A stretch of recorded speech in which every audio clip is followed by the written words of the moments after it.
പ്രശ്നം വെച്ചാല് ഷാഹിഖ് എന്ന ഗ്രന്ഥത്തിൽ കാണാം. നമ്മളിപ്പോൾ ഒരു ഉസ്താദിനെ ഒരു തങ്ങളെയൊക്കെ സ്നേഹിക്കേണ്ടതും സൽക്കരിക്കേണ്ടതും വിരുന്നൂട്ടേണ്ടതും അവർ യൂട്യൂബിൽ വൈറലായതുകൊണ്ടോ അവർ ഭയങ്കര ഫേമസ് ആയതുകൊണ്ടോ വൈബ് ആയതുകൊണ്ടോ അല്ല. ലിയതബറക ബിഹി, അവർ മുതബറക ബിഹിയാണെന്ന് നമുക്ക് വിശ്വാസം ഉണ്ടെങ്കിൽ അവരെ കൊണ്ട് ബർക്കത്തെടുക്കാനാണ്. നബി സല്ലല്ലാഹു അലൈഹി വസല്ലം തങ്ങളെ ഇത്ബാൻ ഇബ്നു മാലിക് റളിയല്ലാഹു അൻഹു വീട്ടിൽ കൊണ്ടുപോയി നിസ്കരിപ്പിച്ചത് എന്തിനാ? ലിയതബറക ബിഹി, ബർക്കത്തെടുക്കാനാണ്. വേറൊന്നില്ല. അപ്പൊ അബ്ദുള്ളയാവുക, അള്ളാന്റെ അടിമയാവുക, വളരെ താഴ്മയോട് ജീവിക്കും. രണ്ടാമത്തെ അടിമയാണ് അബ്ദു സൗജ, ഭാര്യന്റെ അടിമ.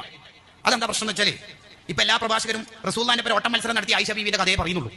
അതുകൊണ്ട് ഇപ്പോൾ പല ആളും കല്യാണം കഴിക്കലോടുകൂടി പെൺ കൂസലായി മാറുന്നുണ്ടോ എന്ന് ഒരു സംശയം. പെണ്ണ് പെണ്ണാവണം, ആൺ ആണാവണം, ഭർത്താവ് ഭർത്താവണം, ഭാര്യ ഭാര്യ ആവണം. അവരെ നന്നായി സ്നേഹിക്കണം, അതിലൊന്നും ഒരു ഡൗട്ടും ഇല്ല. വാഷിറുഹുന്ന, എങ്ങനെയാണ് ഖുർആൻ പറഞ്ഞത്? വാഷിറുഹുന്ന, അവരോട് പെരുമാറേണ്ട രീതി മഅറൂഫായിട്ടാണ്, വളരെ സ്നേഹത്തോടെ സന്തോഷത്തോടെ മാത്രമേ പെരുമാറാൻ പറ്റൂ. പക്ഷേ തന്റെ ഭാര്യ ഒരു തെറ്റ് ചെയ്യുമ്പോൾ അത് തിരിച്ചു കൊടുക്കാനുള്ള കഴിവ് ഭർത്താവിനുണ്ടാവണം. ഭാര്യന്റെ അടിമയാവരുത്. പറയുന്നതെല്ലാം വാങ്ങിക്കൊടുക്കലാണ് സ്നേഹമെന്ന് വിചാരിക്കരുത്. അങ്ങനെ ചില ആൾക്കാരുണ്ട് മക്കളോടൊക്കെ. ലൈസ മിന്നാ മൻ ലം യർഹം സഗീറനാ, കുട്ടികളോട് കരുണ കാണിക്കാത്തവൻ എന്നിൽപ്പെട്ടവനല്ല എന്ന ഹദീസിനെ വിശദീകരിച്ച് മഹാന്മാർ പറയുന്നുണ്ട്. കുട്ടികളോട് കരുണ കാണിക്കാന്ന് പറഞ്ഞാൽ കുട്ടിയല്ലേ, കുറച്ച് തെറ്റൊക്കെ ചെയ്തോട്ടെ, സുബി വയ്യ നിസ്കരിച്ചാലും കുഴപ്പമില്ല, ഓന് ഇന്ന് നോമ്പോറ്റിട്ടില്ലെങ്കിലും കുഴപ്പമില്ല, എന്നാൽ ലിബറലാലോചന അല്ല കുട്ടിയോടുള്ള കരുണ. പിന്നെ ആ കുട്ടീനെ നരകത്തിൽ നിന്ന് രക്ഷപ്പെടാനുള്ള പണിയെടുക്കലാണ്, ആ കുട്ടീനെ നരകത്തിൽ നിന്ന് രക്ഷപ്പെടുത്താനുള്ള പണിയെടുക്കലാണ് കുട്ടിയോടുള്ള കരുണ. വിശദീകരണത്തിന് ഷറഹു മുഖ്തസരി ശുഅബുൽ ഈമാൻ എന്ന സൈനുദ്ദീൻ മഖ്ദൂം അൽ കബീർ റഹിമഹുള്ളയുടെ കിതാബ് നോക്കിയാൽ മതി. കുട്ടികളോടുള്ള കരുണ എന്ന് പറഞ്ഞാൽ അങ്ങനെ, എന്റെ കുട്ടി നരകത്തിൽ പോകരുത്, അതാണ് കരുണ. അല്ലാതെ പിള്ളേരല്ല കുറച്ചൊക്കെ കഴിച്ചോട്ടെ, അങ്ങനല്ല, ലിബറൽ ആവലല്ല. LKG UKG 1 2 പഠിക്കുന്ന കുട്ടികളുടെ മുടി എങ്ങനെ ക്രോപ്പ് ആവുന്നത്? ആരാ ഇതിന്റെ ഉത്തരവാദികൾ? ആ കുട്ടിക്ക് ബാർബർ ഷോപ്പിൽ തലവെച്ചിട്ട് ഇരിക്കുന്ന ഒരു സൈസ് ഉണ്ട്. നിങ്ങൾ ആ ഇരുത്തത്തിന്റെ അർത്ഥം തന്നെ അങ്ങനെയാണ്. മുറിക്ക് മോനെ നിന്റെ കളി ആകത്ത് കാണിച്ചാൽ ഉപ്പാനോട്, ഉപ്പ ഗൾഫിൽ ഇറങ്ങി ഉമ്മാനോട്.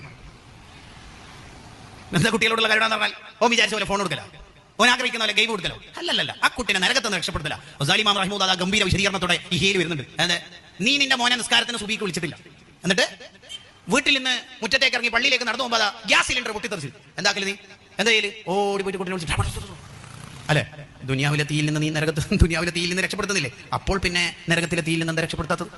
ഇതാണ് കരുണ. അപ്പൊ ഭാര്യ ആയാലും മക്കളായാലും റഫ് തനക്കുമ പഠിപ്പിച്ചു കൊടുക്കാൻ പാടില്ല. എന്ന് പറഞ്ഞാൽ മുന്തിയിനം ഡ്രസ്സ്, മുന്തിയിനം വാഹനം, മുന്തിയിനം ഫുഡ്, മുന്തിയിനം മൊബൈൽ, ഇങ്ങനെ മുന്തിയത് മാത്രം കൊടുത്ത് പഠിപ്പിച്ചാൽ ആ കുട്ടികളും ആ കുടുംബവും നന്നാവില്ല. ഈ നാട്ടിലും ഈ പരിസരത്തൊക്കെ ഉള്ള നാട്ടിലെ പല ചെറുപ്പക്കാരും ആകെ വെള്ളം കുടിക്കുക. എന്താ കാരണം? എൻഗേജ്മെന്റിന്റെ പേരിൽ തന്നെ ഈ ഉമ്മമാര് നിർബന്ധിക്കും. എന്ത്, എനിക്കിനി സ്വർണ്ണമില്ല മറ്റൊന്ന് പറഞ്ഞാൽ നമ്മളെ കുടുംബത്തിന് ഒരു പത്രാസ് ഉണ്ട് എന്ന് പറയും. എന്താണ് പത്രാസ് എന്ന് നോക്കാൻ അറിയില്ല. ഈ പിള്ളേർ ആകെ ആ ദുബായിലോ കുവൈത്തിലോ ഖത്തറിലോ പോയിട്ട് കഷ്ടപ്പെട്ടുണ്ടാക്കിയ മുഴുവൻ പണവും ഈ എൻഗേജ്മെന്റിന്റെ കാലത്ത് തന്നെ തീരും ചെയ്യും പാവങ്ങൾ. ഇനിയിപ്പോ ഇവിടുത്തെ ആരെങ്കിലും ചെറുപ്പക്കാർ എനിക്ക് പരിചയക്കാരുള്ളതുകൊണ്ട് അവർ പറയാൻ പറഞ്ഞിട്ട് പറയുന്നത് നിങ്ങൾക്ക് തോന്നരുത്, എനിക്ക് അങ്ങനെ ആരും ഇവിടുത്തെ പരിചയമൊന്നുമില്ല, ഞാൻ ആദ്യമായിട്ടാണ് ഇവിടെ വരുന്നത്. അങ്ങനെയൊന്നും ചെയ്യരുത്. കുട്ടികളെ മക്കളെ ഒക്കെ വളർത്തുമ്പോൾ ഉപ്പമാര് നന്നായി ശ്രദ്ധിക്കണം. മൂന്നാമത്തെ ആരാ? അബ്ദു ദീനാർ, പൈസന്റെ അടിമ. അല്ലാഹ്, ഇയാളൊന്നും പറയാണ്ടിരിക്കുന്നതല്ലേ. പൈസ എവിടെ കിട്ടുന്നുണ്ടോ മൂപ്പര് അവിടെ ഫസ്റ്റ് ഉണ്ടാവും. അതിനെങ്ങനെയാ പറയാന്ന് എനിക്ക് ഉദാഹരണം അത്ര മട്ടത്തിൽ വരുന്നില്ല. വെറുതെ കൊണ്ട് 2 ഉദാഹരണം പറഞ്ഞു നോക്കാം. ഉദാഹരണം പറഞ്ഞാൽ അല്ലടാ ഈ ഉസ്താദിനൊന്നും റെയിൽവേ സ്റ്റേഷനിലാക്കും. അപ്പോൾ മുപ്പര് ചിന്തിക്കും, മുപ്പരും കാൽക്കുലേറ്ററും ഏട്ടനെ അനിയനുമായിരിക്കും. മുപ്പരപ്പാട് കാൽക്കുലേറ്റർ എടുക്കും. കാനങ്ങാട് റെയിൽവേ സ്റ്റേഷനിലേക്ക് കാർ എടുത്തിപ്പോൾ പോകുകയാണെങ്കിൽ പെട്രോൾ എന്ത് ചെയ്യുമ്പോഴും മൂപ്പര് കീശയിൽ നിന്ന് പൈസ പോകുമോ, മൂപ്പരുടെ കീശയിലേക്ക് പൈസ വരുമോ, ആ ചിന്ത ഉണ്ടാവും. എന്ത് ചെയ്യുമ്പോണ്ടോ? ഒരു 2 കിലോ ആപ്പിൾ വേണമെന്ന് പെങ്ങൾ ഭാര്യ പറഞ്ഞു. എന്തിന് 2 കിലോ ഒക്കെ? അത് മൂപ്പര് ചോദ്യം കണ്ട, എന്തിന് 2 കിലോ? അത് കാൽക്കുലേറ്റർ എടുത്തിട്ട് ചോദിക്കും. 200 + 200 400 ഫ്രൂട്ട് സലാഡ് ആക്കാൻ നിങ്ങൾ വാങ്ങി ഷോപ്പ്. അങ്ങനെ ഷോപ്പിൽ പോയി 2 കിലോ ആപ്പിൾ. അപ്പൊ ഷോപ്പുകാരൻ ചോദിച്ചു 2 200 ഉണ്ടെന്ന്. ഇയാൾ കൺകൂട്ടി 200 കൊടുക്കുമ്പോൾ ഈ ചെന്നൈനെ കൊണ്ട് എങ്ങനെ ജീവിക്കൽ കാര്യം ചോദിക്കും.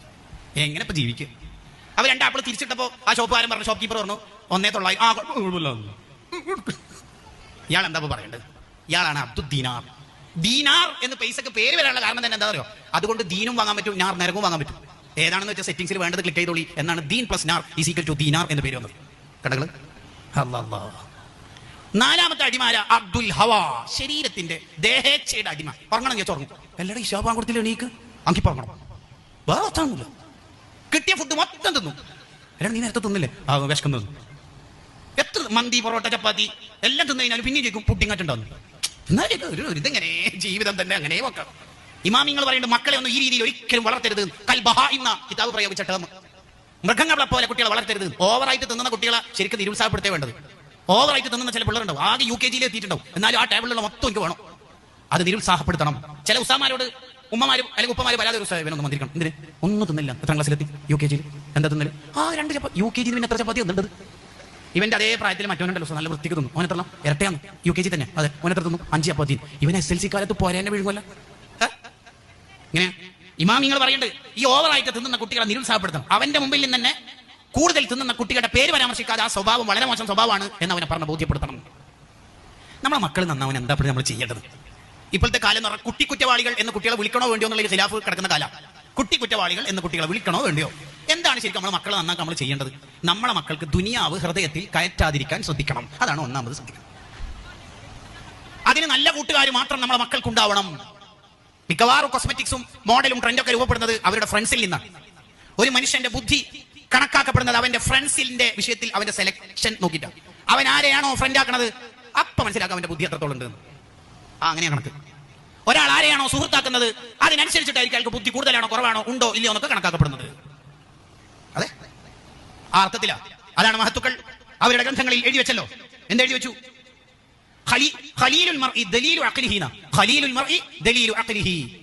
ഒരു മനുഷ്യന്റെ സുഹൃത്ത് അവന്റെ ബുദ്ധിയുടെ തെളിവാണ്, ബുദ്ധിയുടെ അടയാളം. ബുദ്ധി എത്ര ഉണ്ടെന്ന് അവന്റെ സുഹൃത്തിനെ നോക്കിയാൽ മനസ്സിലാവും. ഒരു ചെറുക്കനെ പുതിയ പ്ലേറ്റ് എടുക്കണമെന്നുണ്ടെങ്കിൽ അവന്റെ പ്രൊഫൈലും അവന്റെ ഡിപിയും അന്വേഷിക്കുന്നതിന് പകരം അവന്റെ ഫ്രണ്ട്സ് ആരൊക്കെ എന്ന് നോക്കിയാൽ മതി. എന്നാൽ തന്നെ ചിത്രം വ്യക്തമാണ്. എത്ര കൃത്യമാണ് ഇസ്ലാമിന്റെ റൂട്ട് നിലപാട് നോക്കി. അപ്പൊ നമ്മളെ മക്കൾ നന്നാവാൻ അവരുടെ ഹൃദയം ദുനിയാവിനോട് ഹബ്ബില്ലാതെ ശ്രദ്ധിക്കണം. മുന്തിയിനും ഫുഡ് മാത്രം കൊടുത്ത് പഠിപ്പിച്ചാൽ കുട്ടികൾക്ക് പാവങ്ങളെ സ്നേഹിക്കാനുള്ള മനസ്സുണ്ടാവില്ല. അങ്ങനെ നമ്മളെ മക്കളെ നമ്മൾ ശുദ്ധിയാക്കണം. എന്നിട്ട് ഒറിജിനൽ അബ്ദുള്ളമാരാവണം, അള്ളാഹുവിന്റെ അടിമകളാവണം. അങ്ങനെ അള്ളാഹുവിന്റെ അടിമകളായി അള്ളാഹുവിന്റെ ഇഷ്ടം ലഭിക്കാനുള്ള മാർഗങ്ങളാണ് ഇനി ഇവിടെ പറയുന്നത്. ഖംസത്തുൻ അഖ്ഫാ അല്ലാഹു തആല ഫീ ഖംസത്തിൻ. 5 കാര്യങ്ങളിൽ അള്ളാഹു 5 കാര്യങ്ങൾ ഒളിപ്പിച്ചു വെച്ചിട്ടുണ്ട്. 1, അഖ്ഫാ റിളാഅഹു, അള്ളാഹുവിന്റെ തൃപ്തി അള്ളാഹു ഒളിപ്പിച്ചു വെച്ചിരിക്കുന്നത് ഫീ ത്വഅത്തിൻ മിൻ ത്വഅതിഹി, ഇബാദത്തുകളിലാണ്. ഏത് ഇബാദത്ത് ചെയ്താലാണ് അള്ളാഹുവിന്റെ ഇഷ്ടം കിട്ടുക എന്നുള്ളത് ഇല്ലല്ലോ. ഏതെങ്കിലും ഒരു ഇബാദത്തായിരിക്കും ചിലപ്പോൾ അവൻ അള്ളാഹുവിന്റെ അടുത്ത് ക്ലിക്ക് ആവാൻ കാരണമാണ്. അതിന് അള്ളാഹു അത് ഒളിപ്പിച്ചു വെച്ചത്. എല്ലാ ഇബാദത്തും ജീവിതത്തിൽ പരമാവധി ചെയ്ത് എങ്ങനെയെങ്കിലും അള്ളാഹിന്റെ ഇഷ്ടം കിട്ടണം എന്ന് വിചാരിക്കാൻ നമ്മൾ അങ്ങനെയാണ് ശ്രദ്ധിക്കേണ്ടത്. നമ്മൾ കേൾക്കുന്ന അറിയുന്ന എല്ലാ ഇബാദത്തും പരമാവധി അതിന്റെ മിനിമം എങ്കിലും നമ്മൾ ചെയ്യണം. താജുൽ ഉലമ ഉള്ളാൾ തങ്ങൾ ഉപ്പാപ്പ വിത്ർ 11 റക്അത്ത് നിസ്കരിക്കുന്ന മഹാനാ. വിത്ർ 11 റക്അത്ത് എല്ലാ ദിവസവും പതിറ്റാണ്ടുകളോടെ നിസ്കരിച്ച ആളാണ്. വിത്ർ 11 റക്അത്ത്. അത് നമുക്ക് കഴിയില്ലെങ്കിലും എപ്പോഴും ഒരു 3 റക്അത്തെങ്കിലും വിത്ർ നമ്മൾ നിസ്കരിക്കണം. തറാവീഹ് പോലെ വിത്ർ റമദാനിൽ മാത്രമുള്ള അല്ലല്ലോ, അല്ല. ഹനഫി മദ്ഹബിൽ വിത്ർ വാജിബാണ്. മല്ലം യുത്തിർ ഫലൈസ മിന്നാ, വിത്ർ നിസ്കരിക്കാത്തവൻ എന്നിൽപ്പെട്ടവനല്ല എന്ന ഹദീസ് നമ്മൾ ഓർമ്മിക്കണം. താജുൽ ഉലമയുടെ മകൻ ഖുറാ തങ്ങൾ ഉപ്പാപ്പ ഒരു റമദാനിൽ 22 ഖത്മൊക്കെ ഓതി തീർക്കും. ഷാഫി ഇമാമിന്റെ കാലത്തുള്ള മഹാന്മാരെ അല്ല നമ്മൾ ഇവിടെ വായിക്കുന്നത്, നമ്മുടെ ഇടയിൽ ജീവിച്ച ഒരു നേതാവിനെ കുറിച്ചാണ് നമ്മൾ കേൾക്കുന്നത്. തങ്ങളുപ്പാപ്പന്റെ പറയണ്ടല്ലോ ഒരു പ്രസംഗത്തിൽ, എന്തൊക്കെ വലിയ റിസ്ക് ഉള്ളതാ, ഞാൻ ഒരു റമദാനിൽ 27 ഖത്മ ഓതി തീർത്തിട്ടുണ്ട്. നിങ്ങൾ ആലോചിച്ച് നോക്കിയേ. നമ്മുടെ ഇടയിൽ ജീവിച്ച് ഒരുപാട് മുഅ്മിനീങ്ങളുടെ പ്രശ്നങ്ങൾ പരിഹരിച്ചു കൊടുത്ത്, ഒരുപാട് പള്ളി ഉദ്ഘാടനങ്ങൾക്ക് പോയി, ഒരുപാട് ദുആ നേതൃത്വമായി നമുക്കുണ്ടായി. അങ്ങനെ എല്ലാ ഖൈറാത്തിനും മുന്നിൽ നിന്ന് മഹാനായ ഖുറത്തങ്ങൾ ഉപ്പാപ്പ ഒരു റമദാനിൽ 22 ഖത്മ ഓതി തീർക്കുന്നു എന്ന് പറയുമ്പോൾ മുഅ്മിനീങ്ങൾ അതിന്റെ ഒരു മിനിമം നമുക്ക് ഉണ്ടാവണ്ടേ?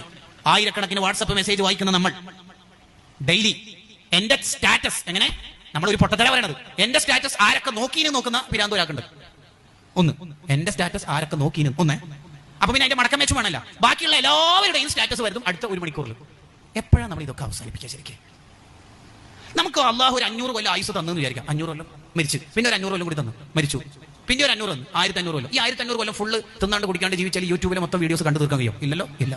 എന്താ നമുക്ക് പണി? ഒരു 18, 19, 20, 21 വയസ്സിന്റെ ഇടയിൽ വല്ല അപകടത്തിൽ മരിച്ച ഒരു ചെറുപ്പക്കാരൻ എങ്ങനെ ഇപ്പോൾ ഏട് വായിക്കല്? ആഖിറത്തില് ഞാൻ 20-ാം വയസ്സിലാണ് മരിച്ചത്, അതൊക്കെ അറിയാം, വായിക്കട ഏട്. 15-ാം വയസ്സിൽ പ്രായപൂർത്തിയായി, 5 വയസ്സിനിടയിൽ ചെയ്തു തീർത്ത കാര്യങ്ങൾ വായിക്കൂ. 8,48,236 വീഡിയോസ് യൂട്യൂബ് റീൽസ് ഇൻസ്റ്റ വഴി കണ്ടു. വായിക്കാം. അടുത്ത വായിക്കാം. വേറെന്താ നമ്മളോ ചെക്കന്മാർ നമ്മളെ പിള്ളേർ വായിക്കുക? എന്താ വായിക്കുക? ഇനിയിപ്പോൾ ഇന്ന് രാത്രി വീട്ടിൽ പോയിട്ട് എന്താ പരിപാടി നമുക്ക്? ഇനിയിപ്പോൾ ഈ വാഴ കഴിഞ്ഞാലും എന്താ ഉണ്ടാവില്ല? നല്ല വാഴട്ടോ മൂപ്പര് ഞാൻ ആദ്യമായിട്ടാണ് നേരിട്ട് കാണുന്നത്. നല്ല വാഴ, കുഴപ്പമില്ല, അടുത്തൊന്നും വിളിച്ചാലും. ഈ കമന്റുകൾക്കപ്പുറത്ത് ആത്മീയ മജ്‌ലിസിന്റെ ഫീഡ്ബാക്ക് എന്താ രൂപപ്പെടുന്നത്? എന്താ നമ്മളിൽ മാറ്റം ഉണ്ടാകുന്നത്? ഉദ്ഘാടനത്തിൽ സി ഉസ്താദിന്റെ വാഴ എത്രമാത്രം ഹൃദയഹാരിയായിരുന്നു. അത് മാത്രം പോലെ നമ്മൾ നന്നാവാൻ, നമ്മുടെ കൽബ് ശുദ്ധിയാക്കാൻ. അല്ലാ, നിങ്ങൾ ആലോചിച്ച് നോക്കി കൂട്ടുകാരെ.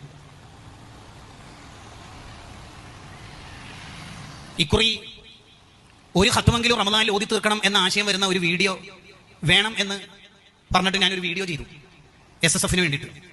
വീഡിയോ ചെയ്ത് ഞാൻ നാട്ടിലെത്തിയപ്പോൾ ഒരാൾ എനിക്ക് വാട്സപ്പിൽ മെസ്സേജ് അയച്ചു, നിങ്ങളുടെ വീഡിയോ കണ്ടിട്ടുണ്ട്, ഒരു ഖത്മെങ്കിലും റമദാനിൽ ഓതി തീർക്കണം എന്ന സന്ദേശമുള്ളത്. ഇമാം ഷാഫി റളിയല്ലാഹു അൻഹു റമദാനിൽ 60 ഖത്മ ഓതി തീർക്കാറുണ്ട് എന്ന് പറഞ്ഞിട്ടാണല്ലോ അങ്ങനെ പറഞ്ഞേക്കണത്. എന്നിട്ട് പിന്നെ മൂപ്പര് പറയാ, മൂപ്പരുടെ ഒരു സുഹൃത്തിന്റെ ഉപ്പ ചുമട്ട് തൊഴിലാളിയാണ്. അങ്ങനെ പറഞ്ഞാൽ ഇവിടെ മനസ്സിലാവോ? പോട്ടർ. അയാൾ എന്ന് പറഞ്ഞാൽ സാധാരണക്കാരനായ ഒരാൾ. അദ്ദേഹത്തെ പരിചയപ്പെടുത്തിയിട്ട് ഉപരി പറയുന്നത് എന്താ അറിയോ?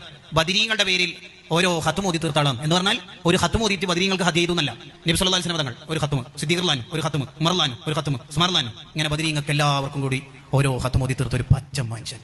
ഇത്തരത്തിലുള്ള സാധുക്കളെ പരലോകത്തെത്തുമ്പോൾ ഈ ബദരീങ്ങൾ പുതിയൂലി വരെയൊക്കെ എനിക്ക് വേണമെന്നുണ്ട്. എന്താ ചങ്ങായിമാരെ നമുക്കൊക്കെ ഉള്ളത്? എപ്പോഴാണ് ഈ ഇൻസ്റ്റയിൽ നിന്ന് വാട്സപ്പ് നിന്ന് റീൽസ് എന്നൊക്കെ നമ്മൾ ഇറങ്ങാം? എപ്പോഴെങ്കിലും എന്തെല്ലാമായിരുന്നു നമ്മൾ 27 രാവിലെ തീരുമാനം, എന്തെല്ലാമായിരുന്നു ഒറ്റയിട്ട് രാവുകളിലെ ദുആ. എത്ര ഇബാദത്ത് നമുക്കിപ്പോൾ ഉള്ളത്. ശവ്വാലിൽ 6 നോമ്പെടുത്താൽ റമദാന്റെ കൂടെയുള്ള 1 മാസത്തെ നോമ്പിന്റെ കൂടെ അതുകൂടി എടുത്താൽ 1 വർഷത്തെ നോമ്പ് ഓഫർ അല്ല നമുക്ക് തന്നത്. അള്ളാഹ് എന്തോ കിട്ടാനാ? ആ ഹദീസ് കേട്ടപാട് നമ്മൾ തിരിച്ചു പറയല് ശവ്വാല് തീരുന്നതിന്റെ ഉള്ളിൽ എടുത്താൽ മതിയല്ലേ? എടുത്തന്നെ ഒന്നെങ്കിലും എടുത്തോന്ന് വെച്ചോക്കെ എടുത്തന്നെ. ചിലത് അള്ളാഹു ഫർള ആക്കൂല മനഃപൂർവ്വം. എന്തേ അവിടെ നോക്കാലോ എടുക്കോന്ന്. പക്ഷെ ഈ രാവിലെ എണീക്കല എങ്ങനെ നടക്കൂലേ? വേറെ എന്തും ഞാൻ ചെയ്യാം. എന്നിട്ട് റമദാനിൽ എണീറ്റില്ലേ? എണീറ്റില്ലേ 20 അയ്യോ അത്ര വെക്കാൻ തന്നെ കൊണ്ടാവില്ല. നിസ്കരിച്ചിട്ടില്ലേ റമദാനിൽ? വേറെ എന്തും ഞാൻ ചെയ്യും സാറേ. പട്ടിണി അത് നടക്കുകയില്ല റമദാനിൽ. അതൊക്കെ നമ്മളെ കൊണ്ട് അള്ളാഹു തെളിയിച്ചിട്ട് 30 29 ദിവസം സ്റ്റോപ്പ് ചെയ്യിപ്പിച്ചതാണ്. അതിനെ എല്ലാം നടക്കൂ, വെറുതെ തോന്നിയാണ്. ഇനി നീ നന്നാവണ വേണ്ടി നീ തന്നെ തീരുമാനിച്ചോളിയും. അതാണ് റമദാൻ. You can. സൈക്കോളജിയുടെ ഡയലോഗല്ല. നിനക്ക് കഴിയത്. നിനക്ക് പകലെ തിന്നാതെ കുടിക്കാതെ രസങ്ങളിൽ നിന്ന് മാറി നിൽക്കാനും രാത്രി നിസ്കരിക്കാനും നിന്നെ കൊണ്ട് കഴിയും. തെളിയിച്ചില്ലേ? നമ്മൾ തന്നെയല്ലേ അതിന്റെ ആൾക്കാർ? നമ്മളെ കൊണ്ടല്ലേ അള്ളാഹു തെളിയിച്ചത്? അതെ.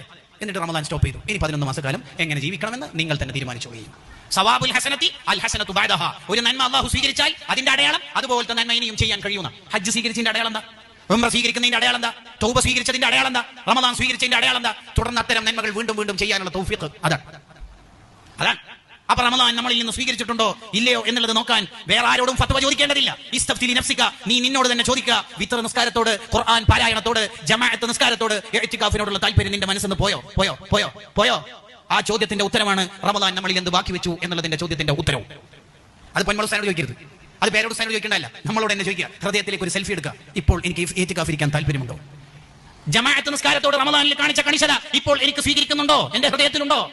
ഈ ഉത്തരങ്ങളാണ് നമ്മളിൽ ഉണ്ടാവേണ്ടത്. യഥാർത്ഥത്തിൽ നമ്മൾ നമ്മളെ തന്നെ ഇങ്ങനെ വിചാരണ നടത്തിക്കൊണ്ടിരിക്കണം. എങ്കിൽ ആഖിറത്തിൽ അധികം വലിയ പ്രശ്നമൊന്നും എമിഗ്രേഷൻ സമയത്തുണ്ടാവില്ല. ഹാസിബു അൻഫുസകും ഖബല അൻ തുഹാസബു. നിങ്ങൾക്ക് ഒറിജിനൽ വിചാരണ വരുന്നതിന് മുമ്പ് നിങ്ങൾ നിങ്ങളെ തന്നെ വിചാരണ നടത്തും. എങ്കിൽ ബോഡി മാസ് പെട്ടെന്ന് കിട്ടും. എമിഗ്രേഷന്റെ അടുത്ത് നിനക്ക് വലിയ പ്രശ്നമൊന്നും ഉണ്ടാവില്ല. അതാണ്.